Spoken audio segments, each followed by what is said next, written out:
What do you believe right now that's making you feel this way? And when you analyse it, you realise how irrational you can be at times. Every single one of our major customers and minor customers all shut their doors overnight. It's not sales per se, but the outcome of it is because people get to know you, they get to see you. But, you know, what's the culture like at the business? What do we stand for, the values? I've got to tick that box on my personal development program I don't really want to be here. Scaling up a business isn't easy. If it were, we wouldn't have less than 4% of businesses scaling beyond 10 employees or around £1 million turnover level, and less than 1% beyond 50 employees. But the contribution that we make as owner-managers to our economies is immense and should never be underestimated. Yet it can be a tough gig for all of us at times, and only other business owners truly understand the challenges that we face. And through ScaleUp Radio, we aim to help make things a little easier. We interview guests who have been where you are now and may have faced some of the challenges that you are facing. And they offer their thoughts and advice on what has worked for them, as well as what didn't. And we've also combined many of the lessons from these interviews and also through working with hundreds of owner managers over the last 10 years or so into a practical scale-up handbook that we've called the Entrepreneurial Scale-Up System, or ESUS. And it's for owner managers like you and me as we navigate our own scale-up journey. And you can order a copy through your favorite online book retailer or by going to all the W's, esusgroup.co.uk, www.esusgroup.co.uk.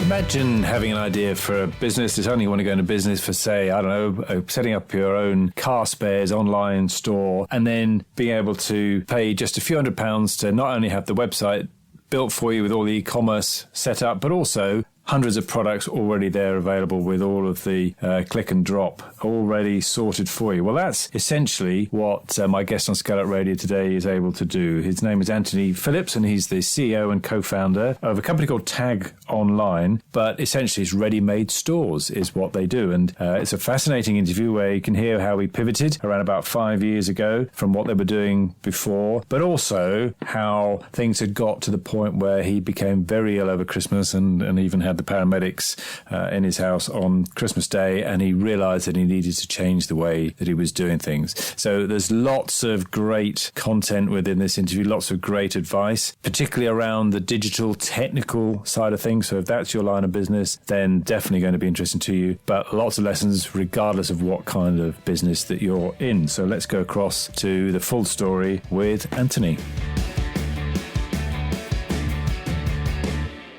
Welcome to another episode of ScaleUp Radio. I'm here with Anthony Phillips, who is the CEO and founder of Tag Online. So, Anthony, welcome to ScaleUp Radio.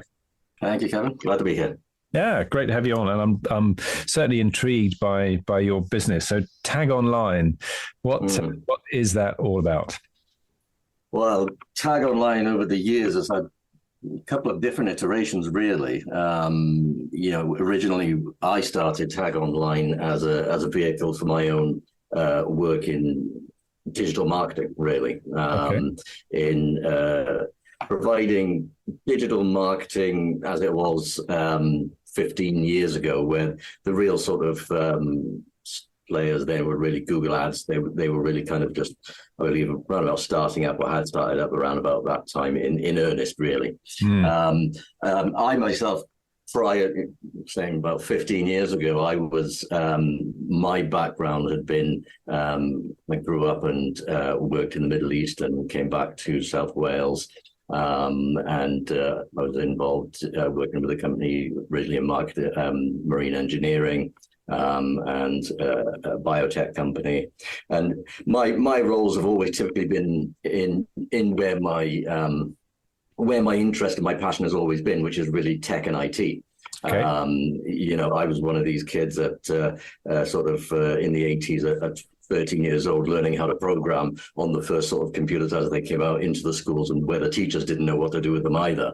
Right. Was that your ZX Spectrums and your? Yeah, absolutely. I always say, my friends had the ZX Spectrums and those, whereas I was lucky that my father bought me the other end, which was the BBC Model B. You know. Oh yeah, the BBC one, right? Okay, well, I think we had one of those in my school for the computer department. There was one in the whole school.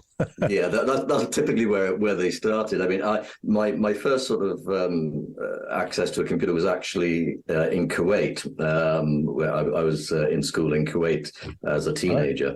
And they actually had the Apple IIe, I think it was at that time, and it just piqued my interest to start at that time, and so I started, going to after school computer clubs, and the teachers really didn't know what to do with them at that time either. But I guess we all kind of learned at the same time. But from that, my career has always had computers as the backbone, or tech as the backbone, and going right up to after leaving Kuwait, coming back to the UK, finishing my education, going back to the Middle East to work in Yemen for about 5 years, and then coming back and working in marine engineering and biotechnology. So my roles in there were again backboned in technology, but also involved in business development in terms of rolling out franchising for biotech companies across sort of India, Asia, Europe, and various other bits and pieces. Oh, right. So that kind of like brings us up to about 15 years ago, and the reason I sort of pulled that in is that you can see how what happened there is that at the time I was in the biotech company, I started looking at online marketing and again just learning it myself, being self-taught, and I started building my own sites really, and at that point I wasn't really a great site builder, to be fair, but I did put a few things together which started generating some revenue in travel and in dating and things like this. So Tag Online was really the vehicle for my own projects at that time. Okay. It got to a position in where I was working in the biotech company, where the work that I was doing outside the company was making me more than the salary I was doing inside the company. Right. So I thought, okay, time to move on now. So I really pushed Tag Online in earnest, which just developed more products, what I call products. Some people would call services, but I call sort of a travel side or a dating side or a property side. All these I term as products, because the way that I like to develop these, I like to be able to provide them to my customers in a fast and effective manner, rather than a typical website designer who would, they would have a customer come to them and say, well, I want to build a website that does X, Y, Z, and then we have to go back and forth in designs. It takes 3 weeks to build out that design, and then 3 months to program it out. I just want to compact that whole thing. I just want to produce products or service where you can come to me and say, okay, you've got property, you've got travel, you've got this, you've got that, and I can deliver to you in 24 hours. That's kind of where we are now, but I've jumped a few 5 or 10 years, really. No, that's all right.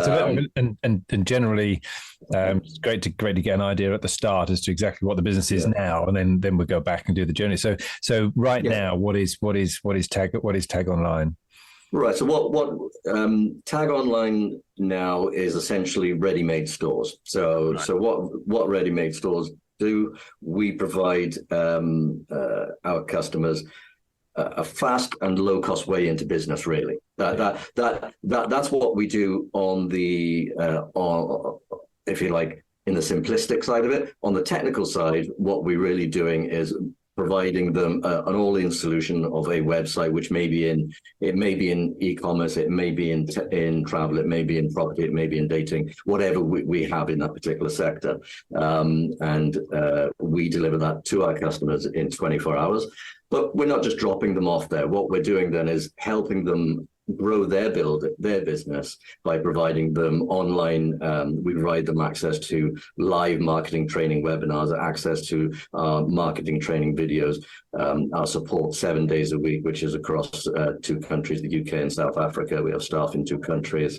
And so what we're doing really is providing entrepreneurs or new start entrepreneurs an easy way to get into business at a fast, a low-cost way, and almost, I never like to use the word business in a box because it's not quite that.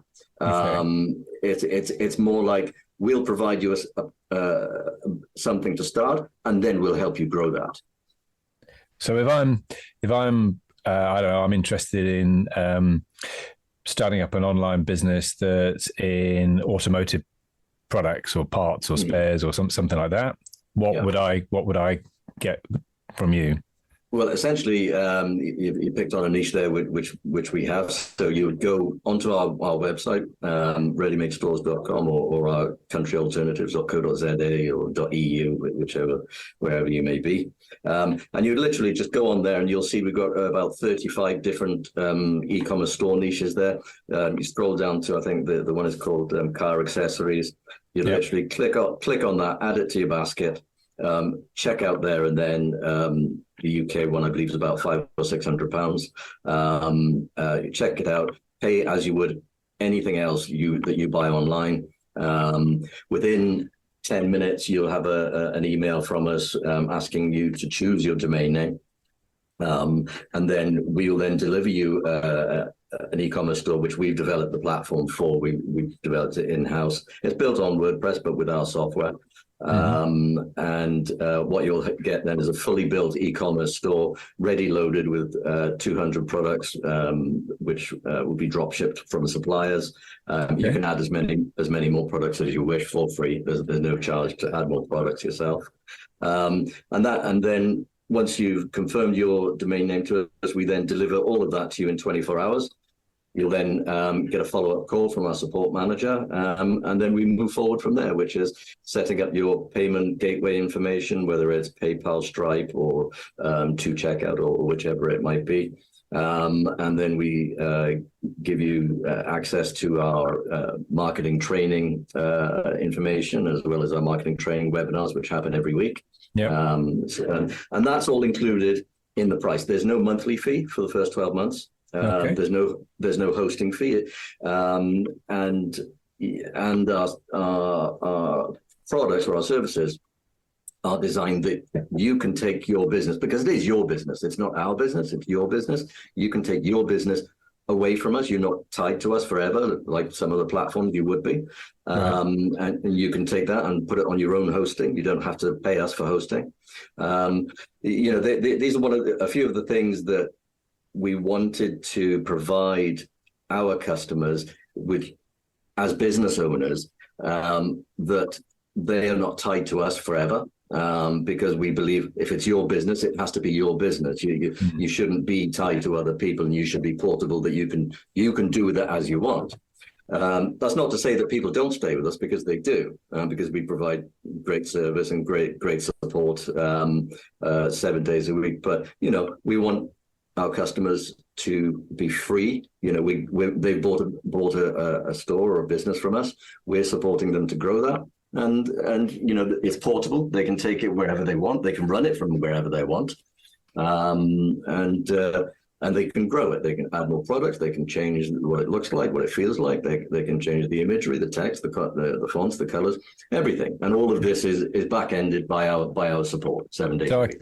So I can literally go, right, I want to set up Kevin Brent Car Spares, and tell you that's what I want the domain to be, if that's available, and register the company name separately, whatever I do. But basically, I may not even have any products of my own, and you're already populating it with 200 products that you've already pre-agreed arrangements with suppliers and distributors to drop ship. Yeah. Yep. Yeah, that's absolutely right. I mean, part of the ethos of what we do is that whether it's in drop shipping or property or travel, we want to be able to give you a platform that you can run with day one. So, for example, the drop shipping element, our stores start at 200 products. We actually have stores that go up to 30,000 products ready loaded. And also we have a property platform where we've actually negotiated deals with property agents across the world in Italy, France, South Africa, and various other places, that when you buy a property portal from us, we deliver that to you in 24 hours. And if you generate a lead from your property portal that creates a sale, we then pay you 50% of the commission we receive from the seller. Right. So, and how have you arranged all those, let's go back to the automotive spares, how have you arranged all those suppliers then? How's that come about? Well, we look at suppliers in the UK as well as China as well as the USA, and we also work with AliExpress to bring on their products, but we've also got a supplier platform in South Africa which accesses theirs. So we try to make connections with ready-made platforms. There are other ones in the UK. Okay. So just to ensure that you would also have a continual supply of different products. Right. Yeah. Excellent. It sounds intriguing, and you've given us a bit of an idea of the scale, and that it's obviously across many countries. Can you give us a feel for the size of the business? Well, I'll give you some idea. So just going back a little bit, as I said, Tag Online itself started about 15 years ago. For the first 10 years of Tag Online, we focused on our own platform, our own products, but in dating, we did some travel then and property as well. But then about 5 years ago, what was coming clear to me is that it was getting tough. Things were getting tough as a business. We needed to use that word, to pivot, to be quite honest. Okay. We needed to pivot. We needed to do something else and or more. It wasn't just enough to be doing digital marketing. It's all, as I'm sure most business owners will know, it's almost everybody and his uncle and his friend now who's a digital marketer. Yeah. So, in that 10-year period, I did some work for blue chip clients like Lloyd's, and I think it was Which Compare or one of those sites. I did stuff like that, but that's not really the market I wanted to be in. I certainly didn't want to be in a market of me pitching services, my digital marketing services, to anybody else. Yeah. I only ever wanted to create products, market them myself, but things that would be beneficial to other people, really. Because since really the truth is, since a young age, I always wanted to be working for myself or create my own business, create my own company. At the age of 50, I was doing boot sales, freezing to death in South Wales, and this kind of thing. I guess all of this kind of like culminates to what I do, really, and who I am in doing it. But so 5 years ago, I thought, okay, we need to pivot, really, because we needed to create something more to grow the business or scale it in really what I was doing. So I started looking more in detail in e-commerce. I built out a few sites of my own just to test a few ideas and theories. I built a sock site to sell socks. Trust me, there's not much margin in selling socks, right? But it's a popular product, so it was really a test bed. It was never going to make anybody rich, but it was just one of those things I needed to test. The e-commerce world and the processes and things like that. So that I could then re-engineer it for me to provide it to my clients. Yes. So I could understand the complete process, beginning to end, of taking an e-commerce store from zero, creating sales, scale, and growth, and then use that almost as a template for ready-made stores to provide to our clients. Yeah. So in the last 5 years, I think we've sold something like over 5,000 e-commerce stores. Wow. Currently, we take on about somewhere between 100 and 120 new clients a month. Providing stores to about 100, 120 clients a month, and that's across UK and South Africa. We do a bit in the States and Australia, bits and pieces in Canada, New Zealand. But our two main markets are really South Africa and the UK currently. Those two together make up about 80% of our size. We have staff in the UK and staff in South Africa. There's nothing of a time zone between the two, but I've done business in South Africa for about 15 years, way before this. And it's just one of those things that I guess I have a bit of an understanding of the market. And, so it just made sense to me to not only sell in South Africa, but also to put my staff in South Africa. Yeah, got it. Because the understanding culturally how to operate within that region is kind of important, particularly when you start digging at the psychological or the psychological level of what we do and providing what we do with our clients. It's not just selling a website. We are working with them to create more for them. And sort of understanding those deeper levels is kind of important, and how they work in terms of support and little nuances, if you like. But yeah, I mean, we operate very well across those regions. I'm in South Wales. Our support managers in South Africa. We have support staff here in the UK. We're an absolutely distributed company now. What that means is, we all work from home now. We did have offices both in South Wales and in South Africa. And like many business owners through COVID, I ended up paying 12 months rent for nothing, for empty offices. And I thought, we're not going to go down that trap again. And like everybody found in COVID, businesses like this, we don't need expensive real estate. I think it's taught a lot of us that, hasn't it? Yeah. So what are the alternatives then? If I want to set up my own business, going back to the car spares one, so I want an e-commerce, I can go to a web designer. What other alternatives have I got? Amazon Marketplace, maybe things like that. What are you competing against? Yeah, I mean that's a good question, because on the face of it, that's the question people ask themselves. Why wouldn't I look at Amazon? Why wouldn't I sell on Amazon? Affiliate marketing, this kind of thing. Well, straight out with Amazon, unless you have your own products and are doing Amazon FBA, you have your own products and Amazon is delivering for them. Yeah. Okay, with that you can control your margin. The problem with an Amazon affiliate store is that you're getting somewhere between 3 and 5% commission, if you're lucky, paid out about 60 to 90 days later for selling somebody else's product, and quite literally not really building your own brand. Whereas what we're doing is pretty much, in terms of margins, the absolute opposite. When we provide your car accessory store, there's an amount of money for product A that you just sold. There's an amount of money that needs to be paid to the supplier, but you can actually decide what profit margin you want and what you sell at.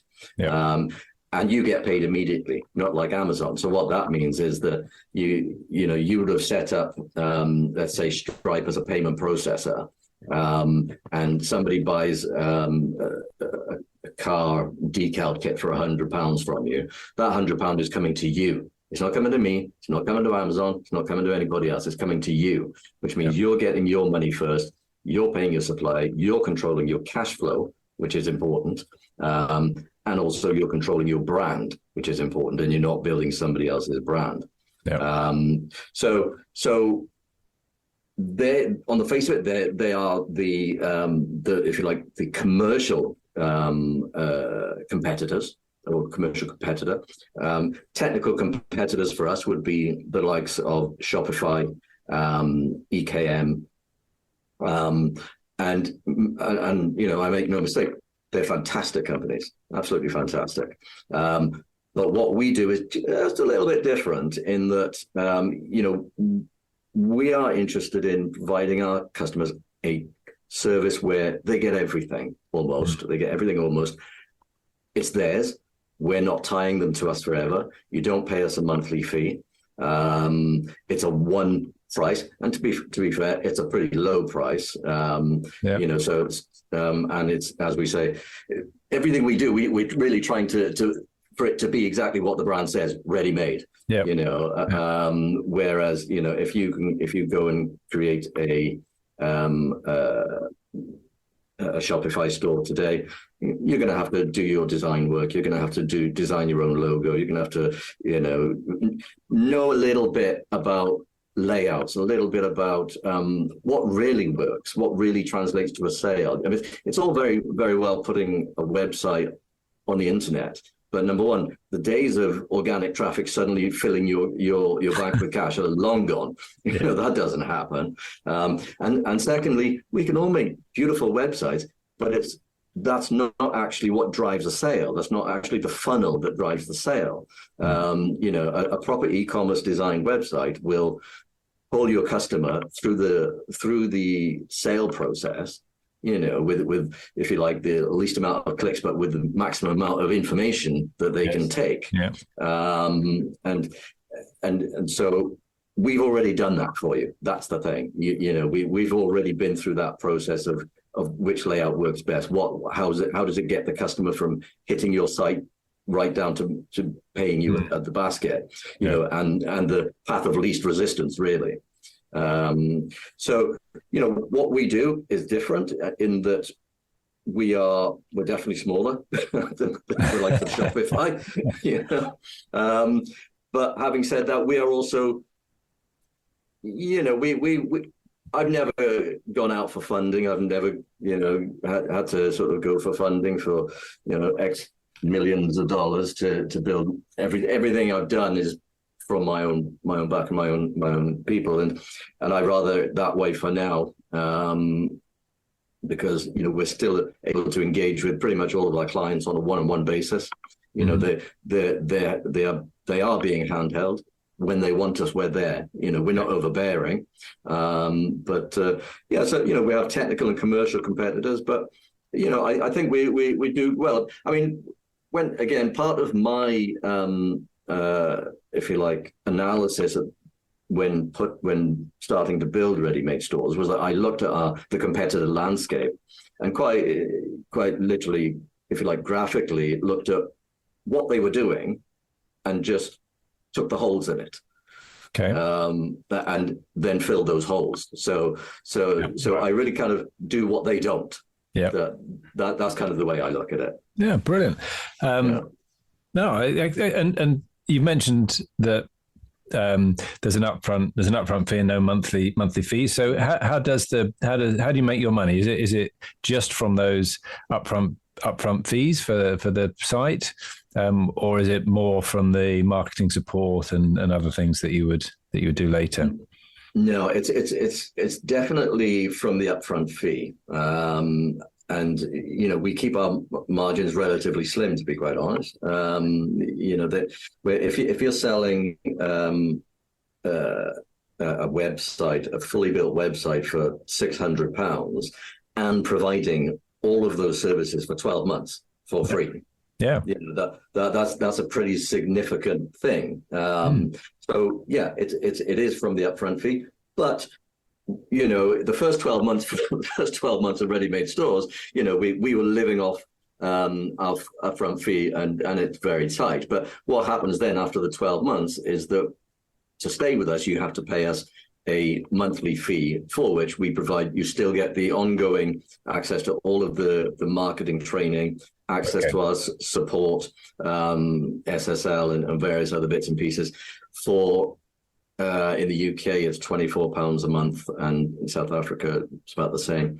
But that first 12 months, cash flow was as you can imagine, extremely tight. Yes, because I mean, £600 or so for setting up. If I tried to do that in any other way, certainly if I went to a web developer or whatever, that would become quite quickly, wouldn't it? That's right. Yeah, absolutely. You wouldn't get something built for that price these days. That's the thing. So you're almost using that analogy of the, there's an expression called the monkey's knuckle, isn't there? Where you've got that, they're paying a relatively small amount of money up front. They're getting great stuff over that year, which you don't really make much money from. They've got a chance then to prove their business model, and hopefully at the end of that 12 months, they're cooking, they're doing well, and then they're moved on to a recurring recurring revenue model for you in that respect. Is that right? Yeah, that's absolutely it. Because like any business, even if it's a 500 or 600 pound site, like any business, that first year of your business is critical. It's critical for you, and you don't need somebody else draining you. So so that's why we give that 12 months grace of support. Yeah. Very good. Excellent. So you've already given us some of the journey, how you got into it, how you started, and one or two of the things along the way. So what would you say are some of the key milestones? You mentioned the one where about 5 years ago you pivoted, as you were saying. What are some of the key steps along the way other than that? Well, for ready-made stores, there's been a couple of critical points in terms of operations and processes. I'm very much a process kind of guy, and what I mean by that is, anytime I have to do something twice, I'm trying to figure out a way to only do it once. Yes, right. So so in starting ready-made stores, we didn't have all of the if you like what I call the company's operating system in place in terms of how to process our orders efficiently. How from we get an order in here, how it goes onto our system, how do our production staff pick it up, how does our support staff and these kind of things, because in my mind, I guess the part of it being having some background in manufacturing as well, I kind of always think of a manufacturing type layout. Okay, we get the order in, what's next? So when with ready-made stores 5 years ago, Tag Online Limited, prior to that, really didn't need much staff. I was really the one doing managing all of the pay-per-click, and we were doing quite high pay-per-click, and I was mainly using contractors and the like prior to ready-made stores. So we didn't really have the staff in place, all the processes, all the system. It was all you could say it was a new company. It was a new business, really. So we started generating the sales in the UK and South Africa, and there was me and I think 1.5 other staff at that time. Only UK staff at that time, and very quickly our sales were going up very quickly, and we were all working about 28 hours a day. That's certainly what it felt like,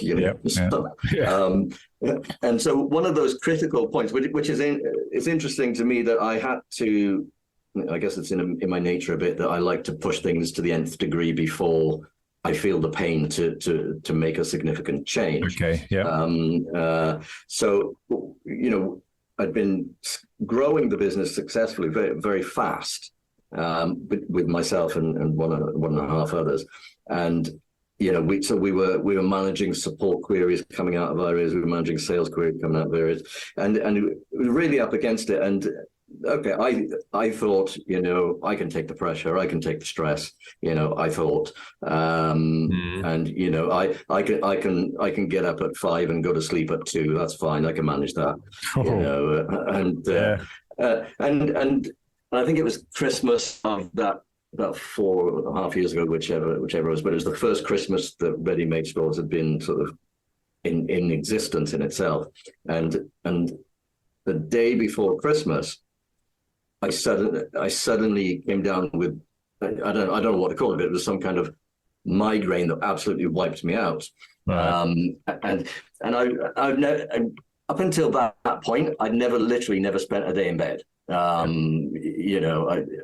Even being ill was never really a thing for me. What I mean by that is, if I'm ill or whatever, I'll just push on through. I'm fine. But that particular year, I think what had happened was that I took a moment to relax, and it was all as if everything imploded on me at the same time. And that Christmas Day, we actually had to call out the emergency services and have a the ECG and all of that in the living room and all the rest of it. And I knew what was going on. It was my stress levels suddenly pushing back more than anything. And so for me, that was a critical point. I spent a few days in bed. I mean, that's fine, take a few paracetamol, I'll be fine. And I'll get straight back to it. But it was actually that moment which was pivotal to me, that I understood that to survive something like that, I need to grow bigger, twice as much. So to many people that might be, well, that's kind of daft, right. but from my point of view, the only way that I could sustain that kind of output as a business was to actually be a bigger business. Okay. And the only way to do that was to immediately invest in more people, more process, more business, more structure. So literally, I think by New Year's, I was recruiting an additional 6 or 7 staff in the UK and South Africa, investing in the likes of CRMs and things like this. We use Zoho and MailChimp and a vast array of automation. Okay. Because the other thing being, of course, you can't answer. We now have over 10,000 inquiries a month. And you can't answer 10,000 inquiries a month. My inbox is full, but it's not that full. So you just can't do it. So you have to build in automation and use sequence emailers and things like this. And it was at that critical point that I knew that for me to sustain myself and not work from 5 a.m. till 2 a.m. and to then get back to human times. Yeah, you had to sort out. You almost had to go large or go home, but you had to sort out. And you could no longer take your paracetamol to sort out these problems. You had to actually find the underlying cause of it and change which meant that so you had to think about properly, how do we scale this, because I've now reached the limit of what I can do, the ceiling. That's it. That's exactly what happened. I mean, and that was a pivotal time for us, and I think within 2 or 3 months we doubled our sales and our income. So we just needed more capacity. Yeah, that was the thing. So that was quite pivotal for me and the business.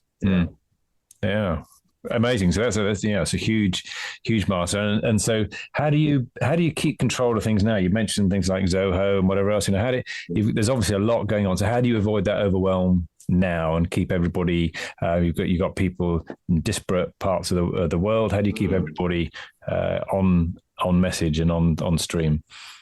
Well, it's an interesting dynamic or business for us. It may be a distributed business, but our communication is constant. We're quite a flat hierarchy. There's not me and 5 managers a bit beneath us. There's literally everybody has access to me.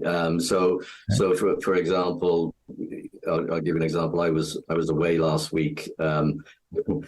Trying to have a holiday didn't work, but that's another story. Right.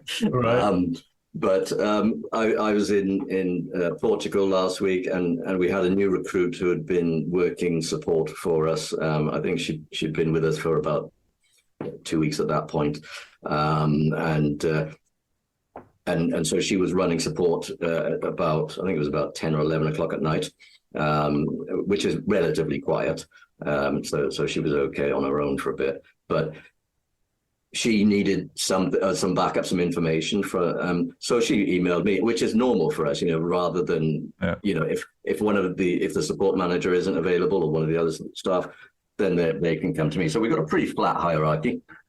It's literally myself, we have a support manager and production, and that's really it. And then it's just flat after that.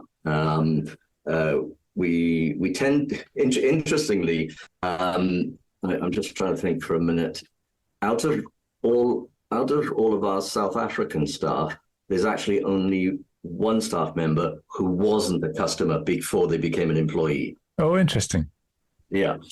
So interestingly, because of the work that we do, working with entrepreneurs or people who want to learn about business or who want to be in business, we always come across people that we find are very engaged, and very motivated. And if we have an opening and we feel that this particular one person has shown some great attitudes and promise, we approach them and ask them, you can still run your business as a client of ours, you can still run your business as a partner, but would you be interested in working for us? And it pretty much, in most cases, they'll come on board with us. So they tend to know about what we do before they do it, which is always a good thing. And also they've had a sense, not only do they know what you do and all the benefits of it, but they also have a feeling for your culture as well. I would imagine. Absolutely, and for me, you mentioned the word culture. It's a good point in that I'm a very easygoing guy in terms of you can access me anytime, pretty much. It's probably one of my failings, to be honest. Even so available. But not on Christmas Day when you got the paramedics around. Exactly. Yeah. But there are various technical solutions that we use for monitoring what we do. But the real heartbeat system of our business is actually Zoho CRM, because I've programmed various bits into that where an order comes in, it automatically gets added to that, and notifies production. Production then pick up the order, create the store. They then deliver the store technically, which then creates an automatic delivery out to the customer, which then creates an automatic notification to support, to our support manager, who will then make a phone call directly to welcome that new customer. And then it goes into the support cycle as well as the marketing cycle. So it's all of this is automated, and we can literally see it all in front of us as it happens almost. Yeah. So I think, maybe because I'm quite a technical person, and I'm one of these people who loves to mess around with tech all the time, and break it. So I think that works to the advantage of the company in that, if I see a process that I can automate to save people time, then I'll do that. But it is one of those things, that you'll appreciate, and business owners will appreciate, that you can spend too much time on these things and not enough time focusing on your business as such. Bringing things right bang up to date. Part of what I'm trying to do now, just for my own, for the business, is to move off some of my responsibilities to other members of the business, just so I can have a bit of a higher top view and continue building better products and services for the business. Yeah. So you're trying to avoid, just avoid getting sucked back into the business all the time, to give yourself some headspace to be able to do those more strategic things that you need to do. So what sort of things would you say, if you could point to a few things that you've got right that you think have really contributed to the success of where you are now? I think what contributes to our success is really understanding who our customers are and what they want, and just trying to fill those gaps.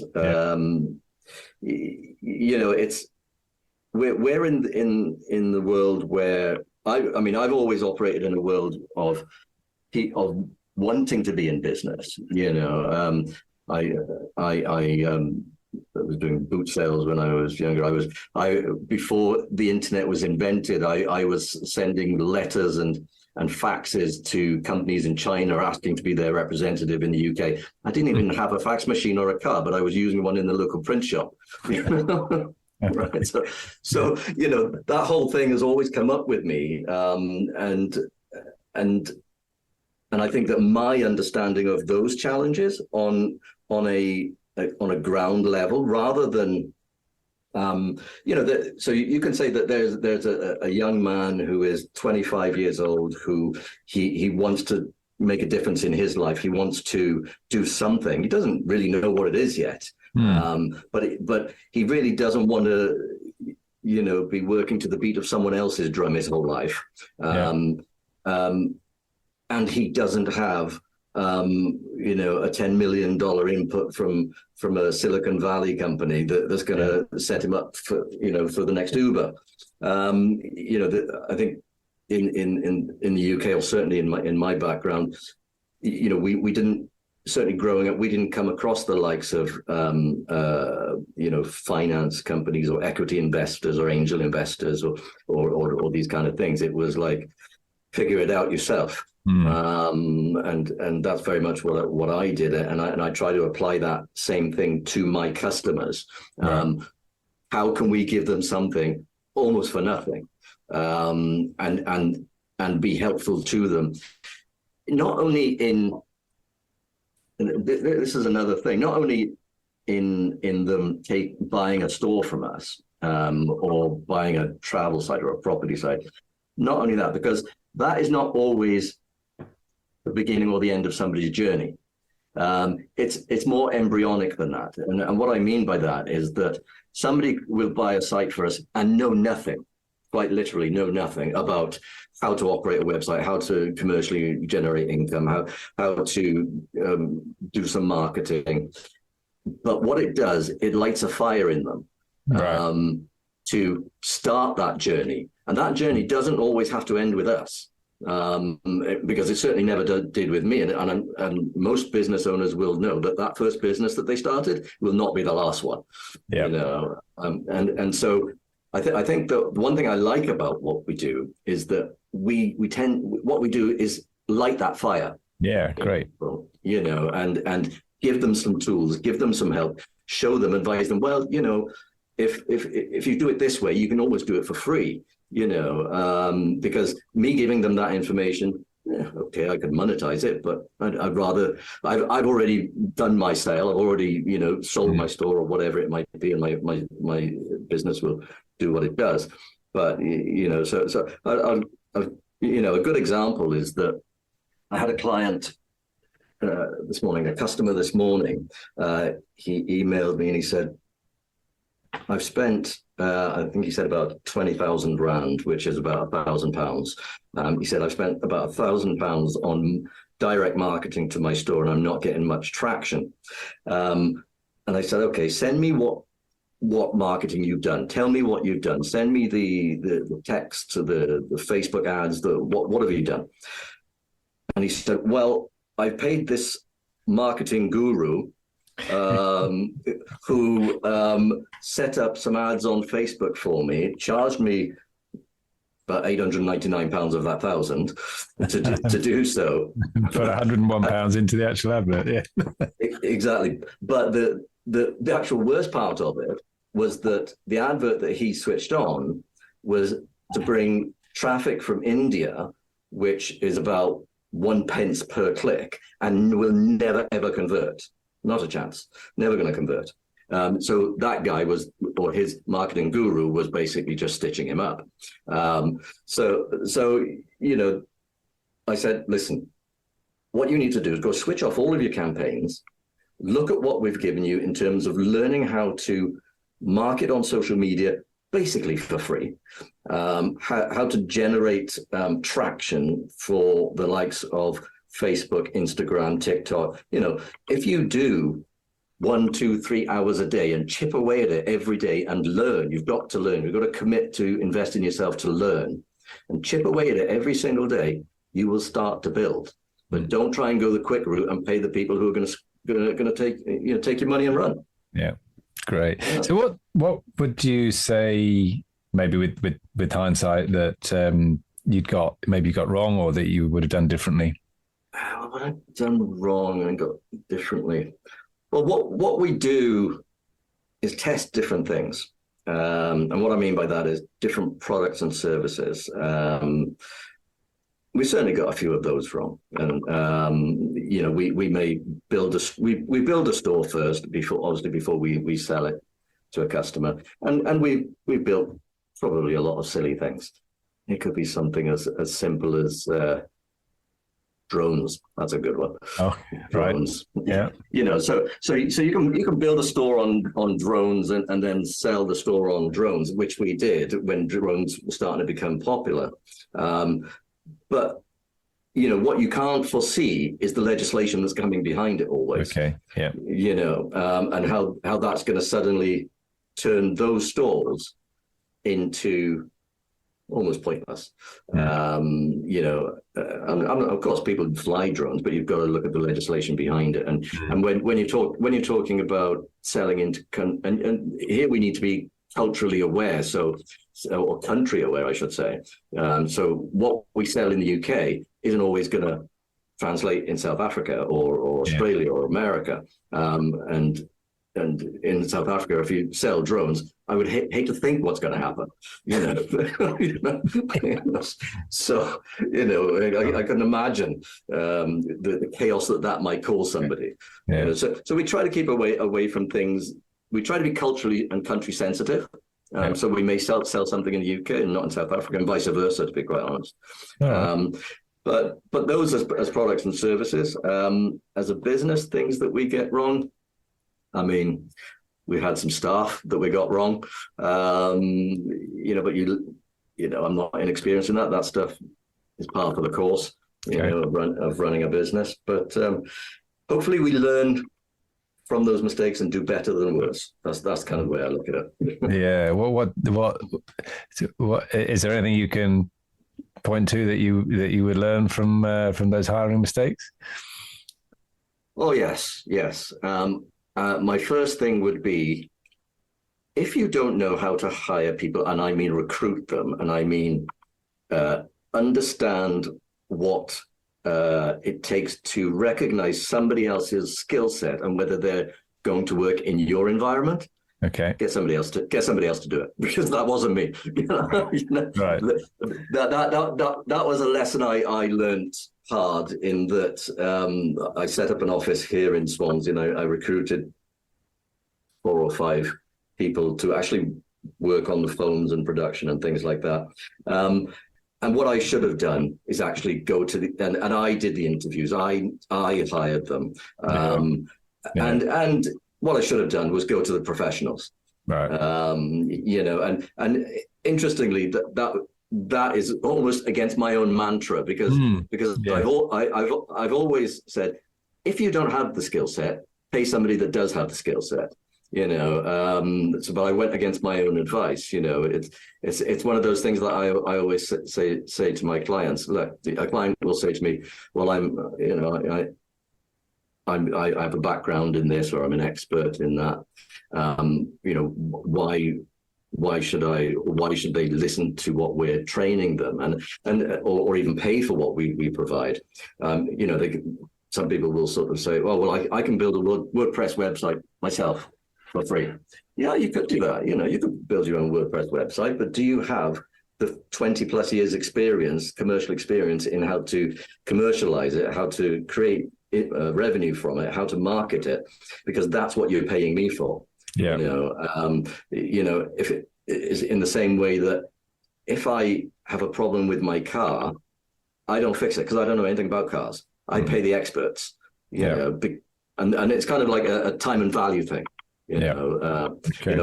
And so probably the one lesson that I've learned from myself is to follow my own advice. All right, very good. And I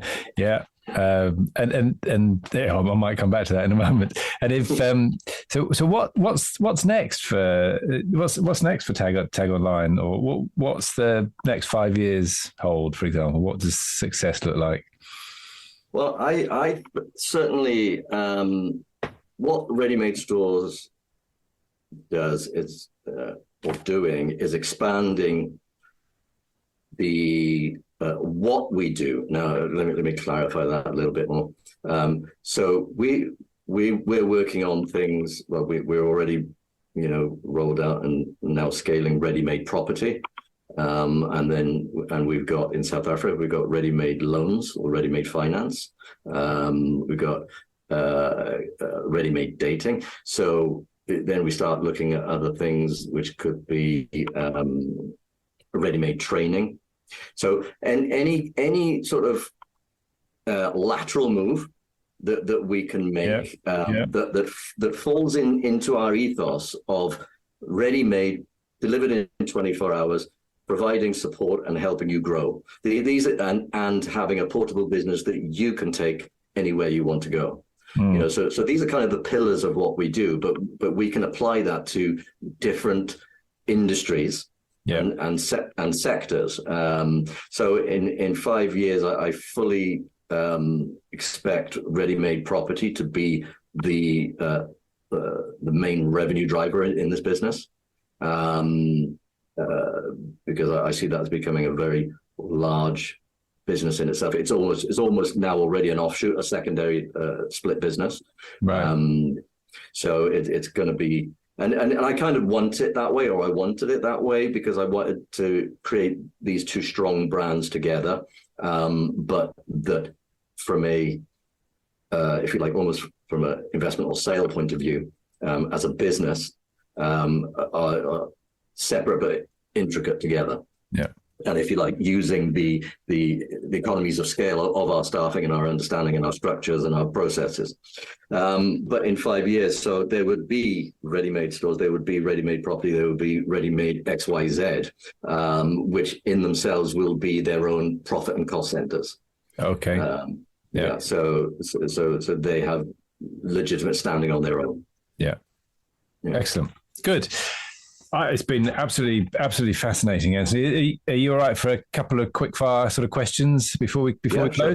So, if you could go back to your younger self, what advice would that be? Would that be take your own advice? The advice I would give my younger self is learn more. Learn more. Learn more. Always be learning, right? Yeah, always be learning, and I think that what I mean there is that I think I was trying to grow too fast without having the foundations. Yeah. Certainly when I was a youngster, and I always laugh about this particular thing with a friend of mine. We were in college together, and I had this idea that I was going to be an import and export business. I didn't have any money, which was quite normal at that age. And he and I were in college together, and I somehow talked him into my nonsense, and I said to him, right, we need to go to the bank and get some money for this brilliant idea of mine where I'm going to be a manufacturer's agent. And I think I was probably about 17 at the time. I'm going to be a manufacturer's agent. I've got an agreement with this, I think it was a stockings manufacturer in China. I don't know why stockings, who knows? But that's right. What had happened is that they had sent me samples, and various companies had sent me samples. I had samples of toilet paper. It was a bit like Del Boy in the back of my house. It was like samples of toilet paper, tights, all kinds of nonsense that they were sending me, for me to look at, to discuss, to be a manufacturer's agent. Of course, they didn't know I was a 17-year-old kid who couldn't put petrol in a car, so I wrote my friend into it and said, right, we need to go to Lloyd's Bank and ask them for some money. And so I went into Lloyd's Bank. I don't know where I got the figure £200 from, because that's quite laughable, really. But I went into Lloyd's Bank and said, I don't buy £200. And they said, and literally they said no. And it was at that point that not that point, but certainly late years, that I realized you can't go around asking for investment unless you've got something to invest in. Yeah.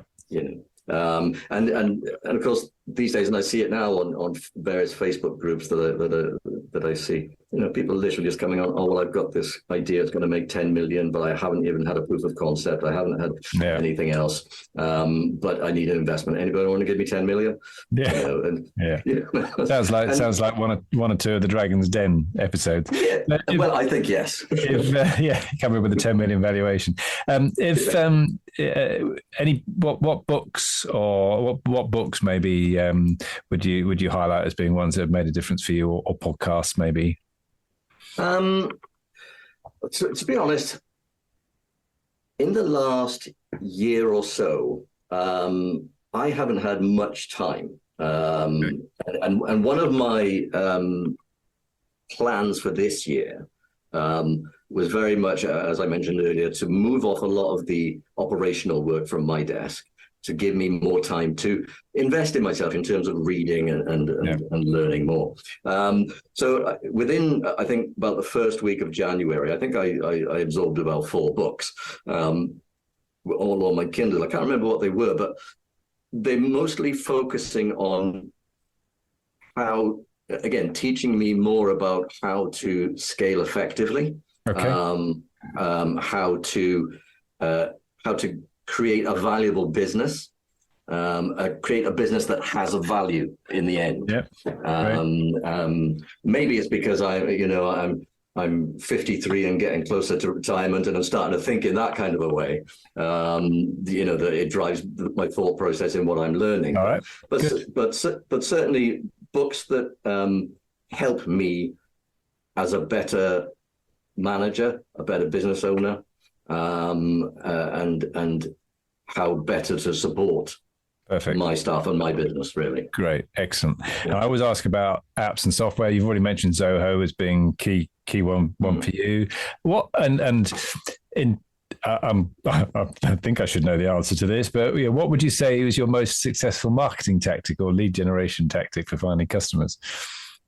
It's got to be pay-per-click for us every time. And interestingly, I'm still learning. Having run something in the region, probably over 5-8 million pounds worth of pay-per-click over the last 10-15 years. I suppose on some level you could say I'm an expert, but I'll tell you this: I don't think you're ever an expert in these things. Part of what I was going through in November, I wanted to offload my management of the pay-per-click, because I still manage all the pay-per-click. It's one of those things I find hard to let go, because it's the lifeblood. So I started a process in about November of speaking to one of the largest and best pay-per-click management companies in Europe, who incidentally also are in South Africa.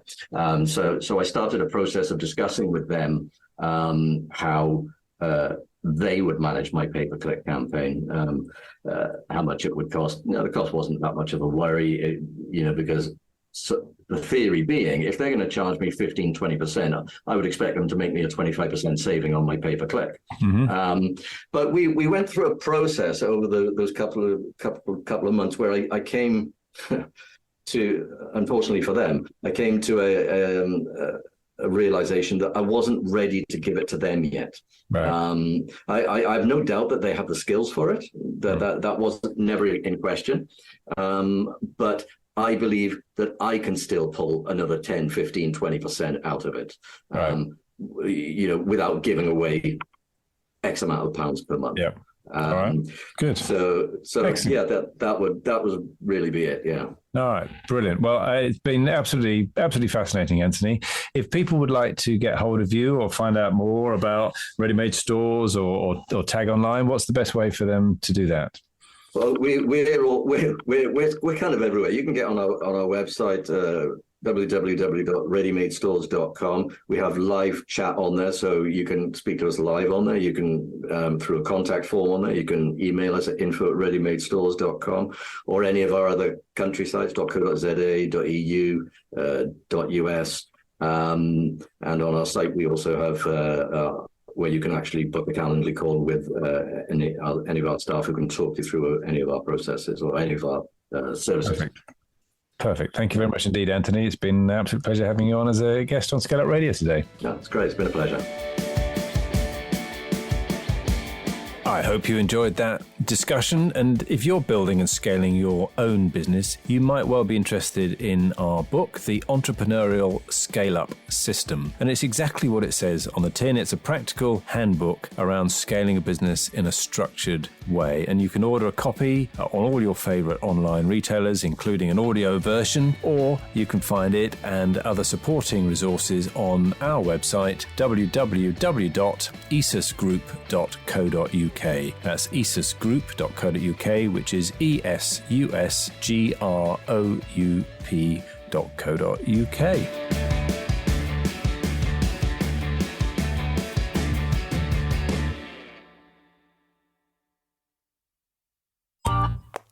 This has been a Monkey Pants Productions podcast.